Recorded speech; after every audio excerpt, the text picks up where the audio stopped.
Mae taith tîm Menywod Cymru I gyrraedd y cwpan y byd yn parhau gyda gemau cartref ac oddi cartref yn erbyn Albania. Fi wedi dod yma i'r ganolfan ymarfer I cael sneak peek ar y paratoadau cyn i'r gemau cychwyn. Tyda fi.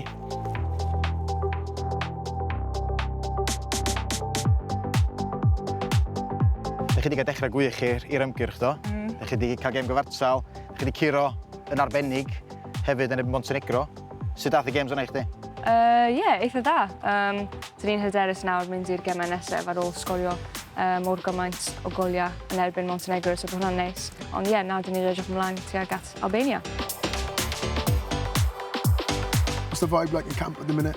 It's good. I think obviously playing away was tough. I think we could have played better and we know we have to win these games. We want to top the group and do really well. But yeah, it's a positive start and everyone's buzzing for these two games now. Albania, sydd ydych chi nesaf?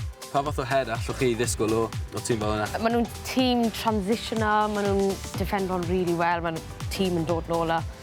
Bydd e'n galed I ni fel torri nhw lawr. So, yeah, perfformiad gobeithio dda, a similar to Montenegro. Yeah. So, yeah. Dych chi'n teimlo bach o bwysau fan bod chi wedi sgorio gymaint, wedi sgorio 6. Dych chi'n teimlo bod rhaid chi sgorio 6 eto?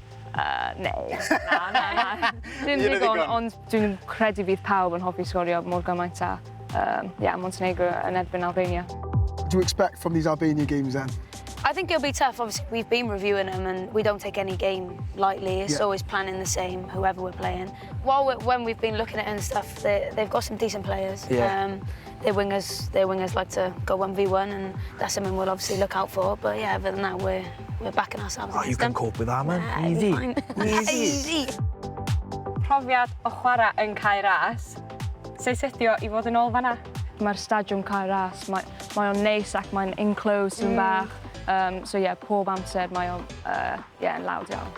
Nice. The noise has been amazing. It's like having a 12th man now. Yeah, so like, exactly. It's been amazing and yeah, meeting new fans and yeah, being around the different group is lovely. Tro diwethaf, o'n I wedi cael really good game, llawer o gol sgorio, so yeah, gobeithio o'r un peth wythnos yma. As a team, obviously, we went to the Euros and that was huge for us. Everyone enjoyed it and we were really proud together. We felt like we could have done better when we got there.